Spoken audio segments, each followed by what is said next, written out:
Salahuddin Uno mengungkapkan pengembangan pariwisata Indonesia harus mengedepankan konsep pariwisata berkualitas yang berkelanjutan. Ya, hal tersebut diungkapkan dalam bimbingan teknis modul Sustainable Tourism Development dengan tema Kick Off and Prototyping Modul Sustainable Tourism Development Kamis 12 Mei 2022 lalu, dan SDM ini disampaikan bahwa sangat penting sekali ya dalam penerapan pariwisata berkelanjutan. Nah, seperti apa penerapannya di Provinsi Nusa Tenggara Timur? Kami pagi ini sudah terhubung bersama dengan Kepala Dinas Pariwisata dan Ekonomi Kreatif Provinsi NTT, Z. Sony Libing. Lintas ND Pagi, Pro 1 RRI ND.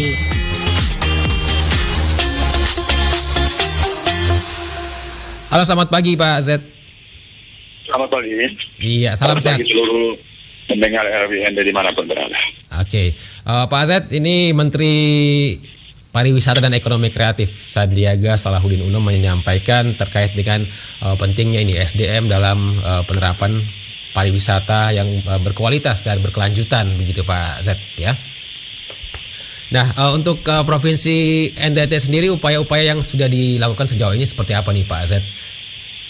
Oh ya, apa yang disampaikan oleh Bapak Menteri Pariwisata dan Ekonomi Kreatif itu benar adanya, bahwa saat ini kita lagi sedang menuju pada pembangunan pariwisata yang berkualitas atau pembangunan pariwisata yang disebut dengan sustainable tourism, yaitu pembangunan pariwisata berkelanjutan.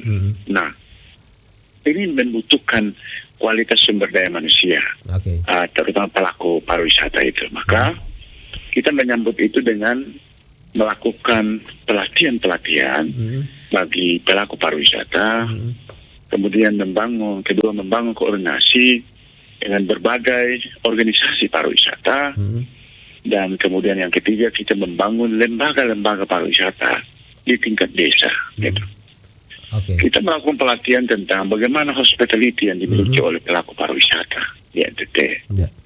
Mereka tidak saja memiliki pengetahuan yang cukup tentang destinasi. Mereka tidak saja memiliki pengetahuan yang cukup tentang sejarah destinasi itu. Tapi mereka juga harus memiliki pengetahuan yang cukup tentang nilai-nilai budaya yang ada di setiap tempat atau destinasi wisata itu. Tetapi pada saat yang sama, kita juga melakukan pelatihan dan pendampingan soal personality. Mereka harus memiliki sikap dan perilaku yang wise, ya. Jadi menerima wisatawan itu dengan ramah. Jadi selain dia punya pengetahuan, tapi dia juga memiliki kepribadian yang ramah, sopan, santun kepada wisatawan itu. Jadi hal ini penting kita ajarkan supaya jangan lagi seperti yang terjadi di Labuan Bajo mengecewakan wisatawan. Misalkan di Labuan Bajo ada penipuannya, pembohongannya. Itu kita mesti hilangkan dengan cara menanamkan nilai-nilai yang baik. Baik itu pengetahuan tentang pariwisata, tapi juga sikap dan perilaku yang baik. Yang semua konsep itu kita sebut dengan hospitality, gitu. Keramah-tamahan dari pelaku pariwisata itu untuk menyambut tamu-tamu wisatawan yang ada. Jadi kami selalu setiap tahun kami melakukan menyediakan anggaran yang cukup untuk melakukan pelatihan-pelatihan, termasuk juga melakukan sertifikasi baik kepada orang maupun lembaganya, gitu, sehingga dia berkualitas banget. Dengan demikian, apa yang kita pikirkan tentang bagaimana membangun pariwisata berkelanjutan itu dapat terwujud, berkaitan dengan bagaimana mencintai alam, menjaga alam, tapi juga menggali dan melestarikan nilai-nilai budaya. Dua hal itu menjadi daya tarik wisata di NTT. Dan ini merata begitu ya, disosialisasikan di seluruh kabupaten di Provinsi NTT begitu Pak Z. Bukan hanya di destinasi wisata yang sudah punya nama begitu ya? Ya, kita ini kan memiliki 1.305 destinasi wisata yang ada di NTT. Oke, kita belum menjangkau semua, tapi paling tidak itu berada di 22 kabupaten kota. Maka pelatihan dan apa yang kami sebut capacity building bagi pelaku pariwisata itu kita lakukan di berbagai kabupaten kota itu. Demikian. Dan digitalisasi ini juga menjadi tren pariwisata saat ini, Pak Z. Ini juga menjadi fokus perhatian dari Dinas Pariwisata dan Ekonomi Kreatif Provinsi NTT Benar. juga ya? Ya, benar. Karena memang inilah kebutuhan hari ini. Ya. Digitalisasi merupakan kebutuhan hari ini. Maka kita masuk ke arah itu. Maka di setiap desa-desa wisata, kita juga melatih, kita punya masyarakat desa wisata itu, pelaku pariwisata yang ada di desa-desa wisata untuk mereka bisa melek terhadap digitalisasi. Kita menyebut dengan konsep digitalisasi desa. Oke. Mereka bisa menjual, mereka bisa mempromosikan produk-produk lokal mereka melalui dunia digitalisasi itu. Dan saat ini kita lagi sedang kembangkan itu.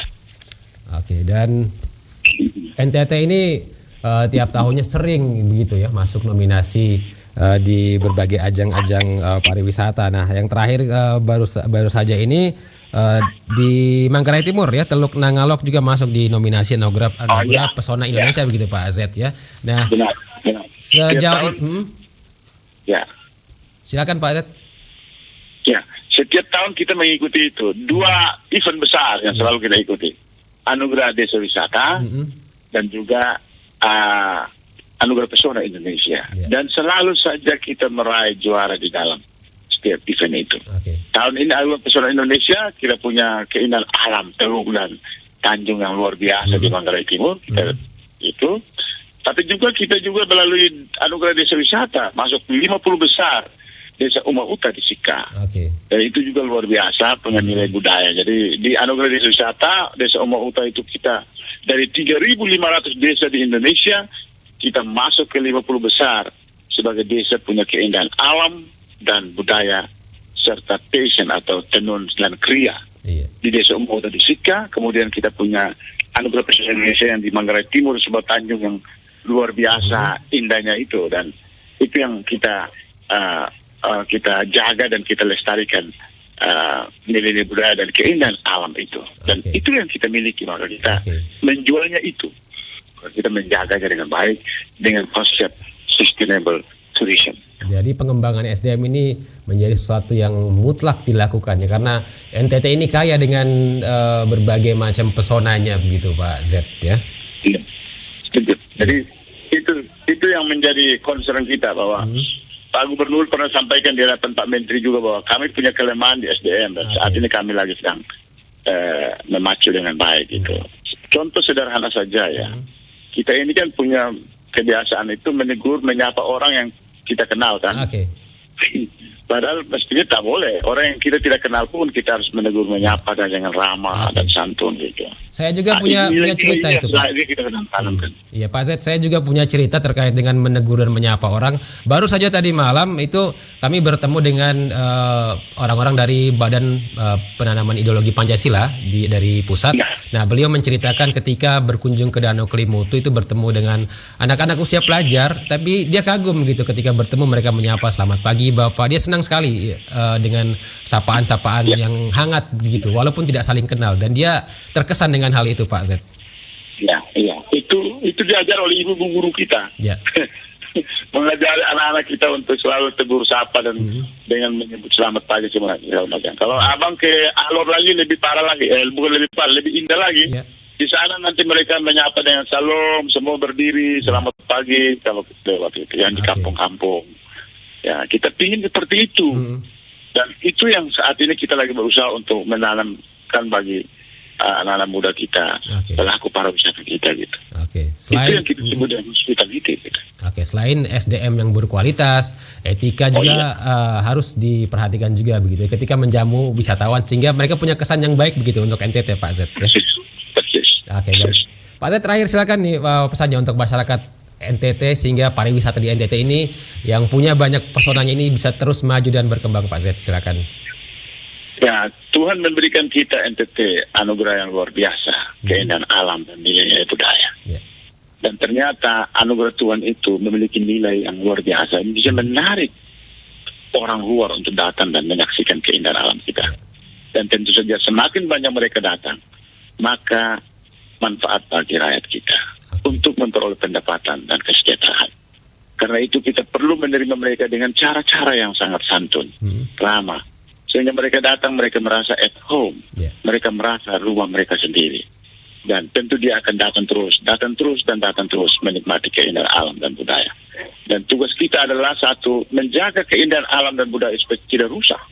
Dan kedua, menggali dan melestarikan nilai-nilai budaya kita.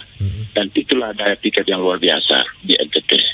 Mari kita membangun pariwisata untuk kemakmuran rakyat NTT.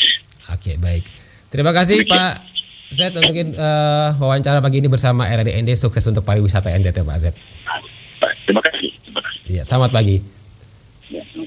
Pendengar, demikian wawancara kami bersama dengan Kepala Dinas Pariwisata dan Ekonomi Kreatif Provinsi NTT, Z Sony Libing.